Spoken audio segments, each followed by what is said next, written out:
He grew up in small towns in Illinois, a Midwesterner at heart. His father, Jack, was a salesman who followed jobs that led the family from Tampico, Illinois, to Galesburg, and finally to Dixon. Here, the young boy grew into manhood. And it was here, in America's heartland, that he developed his deep sense of values. The Reagans were a thrifty, hard-working, close-knit family. Luxuries were few and hard to come by. But to young Ron, nicknamed Dutch by his dad, life in Illinois was a rich and happy time. Young Dutch always had to work for spending money and to help out his family.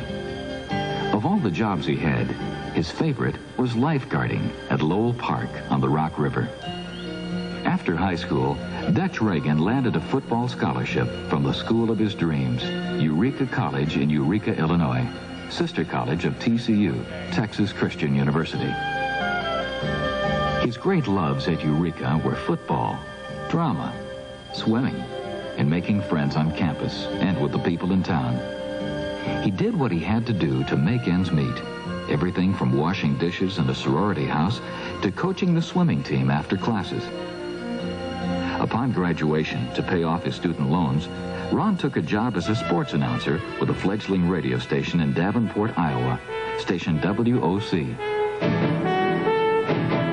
His picturesque style of broadcasting let the listener see all the action. His reputation spread quickly, and he soon made the big time. Head sports announcer for WHO Radio in Des Moines, Iowa. Even today, there are a lot of people in the Midwest who remember Dutch Reagan as the voice of the mighty Chicago Cubs and the White Sox. One spring morning, announcer Reagan arrived in California to join the Cubs at their spring training camp. With a deep love for acting, the help of a friend, and a bit of good luck, he was soon offered a contract with Warner Brothers Studios. He became a star who appealed to audiences because he was so clearly one of them. Few knew it at the time, but he was also a peacetime volunteer Army officer. So with the outbreak of World War II, he put aside his career, signed on for active duty, and was transferred to a Special Air Force training film unit. 4 years later, Air Force Captain Reagan returned to Warner Brothers to resume his career. Little did he know that the most challenging period of his life lay just before him. Being a dedicated union man and tireless in his efforts to improve the lot of every working man and woman, he was 6 times elected president of the Screen Actors Guild of the AFL-CIO. As president of the union, Ron Reagan helped bring equity in salaries and working conditions for actors, technicians, extras, cameramen, almost everyone in the industry. More importantly, he single-handedly took on the job of keeping union members in control of the union and prevented a takeover of the film industry by organized crime. This crusade to preserve the freedom of America's working men and women kindled in Mr. Reagan a deep, abiding interest in the processes of our unique Republican form of government. He began to take an active interest in politics, both in California and on the national scene. He had been raised in a Democrat family by a fiercely independent father who was adamant in his love for freedom. In 1952 and 1956, following his own conscience and with a clear view of the dangers facing America, Ron Reagan volunteered as a Democrat for Eisenhower. In 1962, he officially joined the Republican Party. The rest is history. In 1966, answering the call of his party, he was elected governor of California. Next to president, the biggest job in the nation. More people live in California than any other state. It's the #1 producer of everything from farm goods to computer chips, generating 1 out of every $8 of production in this country. If California was a country, it would rank 8th in the world, nearly equaling the total GNP of the United Kingdom. What the new governor inherited was a state of crisis. California was faced with a $194 million deficit and was spending $1 million a day more than it was taking in. The state was on the brink of bankruptcy. Working with teams from all sectors, the unions, banking, agriculture, education, and industry, Governor Reagan got things back on track.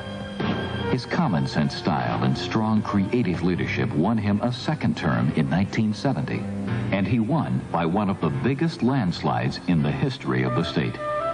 Governor Reagan became the greatest tax reformer in the state's history. His program included property tax relief of over $2 billion. He reduced sales taxes by over $300 million and gave tax rebates of almost $750 million. The San Francisco Chronicle said, "We exaggerate very little when we say that Governor Reagan has saved the state from bankruptcy." When Governor Reagan left office, the $194 million deficit had been transformed into a $554 million surplus.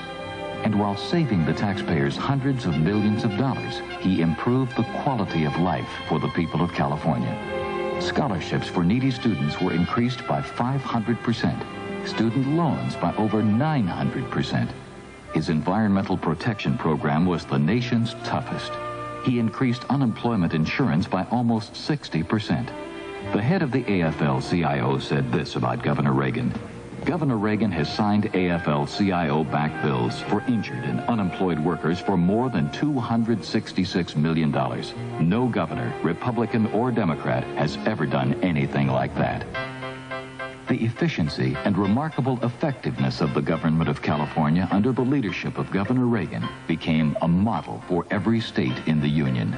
This is a man whose time has come, a man whose principles have been familiar to Americans for 30 years, a man whose accomplishments make him the natural choice for President of the United States. A man who believes that the decline of America must be halted and can be halted. A man who rejects the concept of lowered expectations because he believes in the boundless opportunities of the American idea. A man who has prepared himself for strong, creative leadership. Through all the years, the outstanding characteristic of Ronald Reagan has been confidence. Confidence in the triumph of the principles he has consistently defended throughout his personal and political life. This is the man who believes our nation can regain the stature it has lost in the eyes of the world. This is the man who understands the principles that make America great. Above all, he believes in America and the kind of strong, creative leadership that can restore our faith in the future. He calls not for retreat into the past, but for a confident advance into the future. The day Ronald Reagan takes office as President of the United States will be the day when America comes together for a new beginning. Together, a new beginning.